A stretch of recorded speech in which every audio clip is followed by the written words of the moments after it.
I was so tense or so whatever. And since I changed my mindset, it seems to be much better because I love what I do. And it does make a tremendous difference. I don't sweat the small stuff as much, to quote, 70s books, and you obviously thrive with this choice of style. Well, yeah, I mean, I enjoy what I do, and, as long as I've sort of got the enthusiasm for it, and that doesn't go away, then, I don't see why it should, I'll keep on doing it. And, but I like to be sort of very kind of structured in the way I do it. What I sort of typically do, I like to sort of work 9 to 5, Monday to Friday. I like to keep what I call job hours, So I get up, have breakfast, and I usually start round about 9 and finish round about 5. So I do like an 8-hour day, Monday to Friday. Then evenings, unless I'm doing like radio tonight to promote things. Other than that, I sort of stop at 5 o'clock, Monday to Friday. I don't work at night. I don't work at weekends.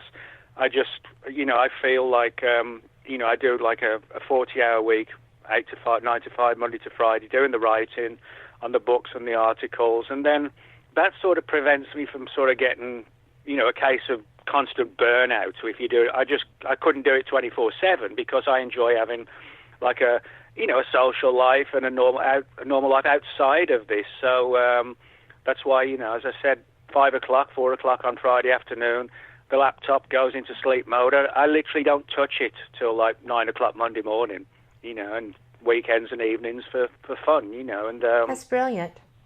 Yeah, I like to sort of keep it balanced, and that's from trying to do that with what I'm doing now, I found that very difficult because I love structure, and I'm ADD, so I have to have structure.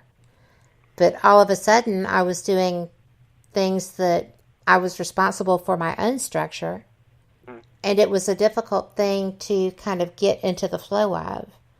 And once I got the hang of that, I still will work later if I'm in the middle of something and I'm trying to puzzle it out.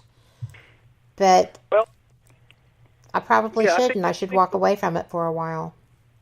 Well, I mean, different writers have different ways of doing it. I mean, I have friends who like to sort of work through the night. They sort of feel more inspired, kind of starting at like 9 o'clock and going on till, 3 or 4 in the morning and doing it that way. And but I think every writer has like a bit of a different way. But I always tell people that everyone, I think, has got at least one book in them, one great story that they could turn into a book. And, I mean, you don't need to be, some sort of brilliantly minded person. I mean, at school, I was pretty useless at school. I actually didn't go to college or university. I was just like one of these kids who didn't want to know. And, school was for just hanging around with your friends and, taking your girlfriend to the school dance or whatever, I just wasn't interested in school at all. Me and my friends were sort of like outcasts, and I did not do well education-wise at all. But I realized, when you get out of school and you're suddenly in, quote, the real world, the big world, you realize, well, I've got to do something to survive and live. And so it was like, in minutes, it's like, okay, I'm going to find something I want to do. And I made it happen. And I think anyone can make it happen, whatever it might be for them, and you just have to take a chance like I did. Like I said, when that 6-month period I gave it myself, I could have been at the end of that 6 months, I could have been out on the street, but I took the approach that, well, okay, it's got to happen. It has to happen. It has to happen. I have to have a roof. Yes. Yeah. Well, we are coming up on our first break. It's a 3-minute break. And this is just a musical interlude. I hope y'all enjoy it. This is my chair dancing music. So enjoy, and we'll be right back with you.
You are listening to WBHM Digital Broadcasting, the best in paranormal talk, only on Paranormal Experienced Radio. Broadcasting live out of Birmingham, Alabama. Welcome back. You're listening to Paranormal Experienced Radio. I'm Kat Hobson, your host, with my guest, Nick Redfern.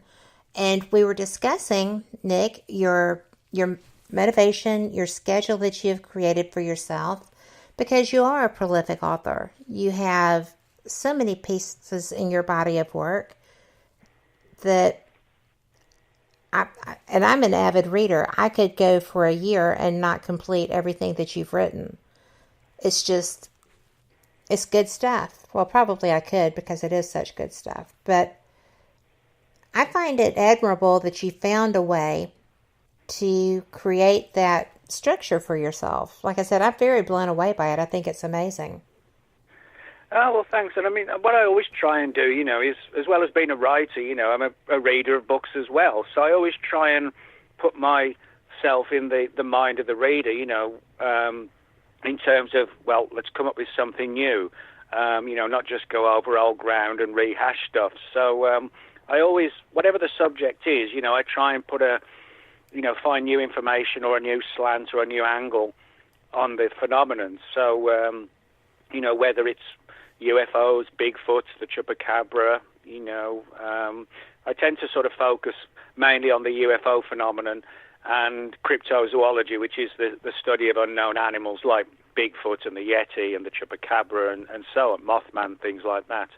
So, that's sort of the way I kind of do it. Those are the sort of subjects I like to write about and research.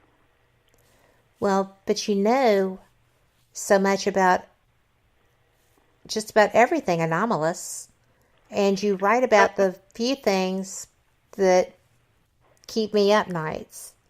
I've been involved in the paranormal field publicly for about 10 years, and very few things will actually give me pause when I stop and contemplate what could be out there or what could happen, because I tend to just approach things as they come. But the black-eyed children is a phenomenon that you covered in your Paranormal Parasites book. And that just blows my mind. Oh, yeah, that's like a really weird and creepy subject. For people who haven't heard of the black-eyed children, they are these sort of creepy, sinister-looking kids that people have seen, where they have sort of very pale skin, usually wearing these dark hoodies, and they have these sort of totally black eyes. And I don't just mean in the center of the eyes totally black. I mean the whole eye, or the eyes, are totally black. And these stories of encounters with the black-eyed children began slowly in the latter part of the 1990s. The first one that really sort of took off came from a guy named Brian Bethel, who was a journalist in Texas and still is. And he had an encounter late one night with these two creepy kids, pale skin, large black eyes, who tried to find a way into his vehicle. And he was sort of just terrified by the look of them. And his story went online. And then from there, after Brian's story went on the internet, other people came forward with their own accounts. And a friend of mine, David Weatherly, who wrote sort of the definitive book on the subject called Black-Eyed Children, David, I think probably now has got hundreds of accounts from witnesses, and there's all sorts of theories as to what these black-eyed kids are. Some people think they're aliens, other people think they're sort of alien hybrid human kind of creatures, and then you have sort of the supernatural occult theory or even demonic theory for what they might be. But there's no doubt that these reports, are sort of escalating around the country and elsewhere as well. And they always try and find a way into the house. But it's kind of like the old vampire legends where they don't force their way in. They try and find a way to be invited, which does sort of parallel those old legends and mythologies of vampires where they can't enter your home until you invite them in. And that's why so many people have not let them in. They've just seen them and they've been so creeped out by their weird appearance and terrified by it, so they slam the door. And the strange thing is that the kids will sort of leave frustrated because it's almost, in a weird way, it's almost as if they have to abide by certain rules to do things. It's not like they can just do it on their own. They have to. It's almost like there are almost like supernatural rules that they have to follow, which is, again, sort of like a really weird aspect of it all. Well, I believe that I read the account by your friend Brian, and when I saw it, I just thought, oh, please, that cannot possibly be a real thing, and then I started researching it because it mesmerized me. It blew me out of the water. Like I said, that is one of the few paranormal instances that I think would just cause me to have an issue were I to come across that. And I don't know why. I don't know why that's the one. Well, I mean, I think for a lot of people, they're just sort of freaked out by the appearance. The skin is described as like very pale, like in some cases literally like a sheet of paper, like white, and they have these solid eyes, black eyes, and their skin kind of looks like plastic. It doesn't look like real skin. Like there's no creases or lines or shadows or anything. It almost looks like plastic and then painted on, and they don't seem to be fully aware of our customs, and very often when they come out with these lines like, we're homeless, can we come in? Will you let us in so we can have some food? Or we're lost, will you let us in so we can phone our parents? It's always putting the ball in the court, if you like, of the person to try and get the invite inside. But, when people see them, that's when they just freeze, and this look on their face and the strange eyes.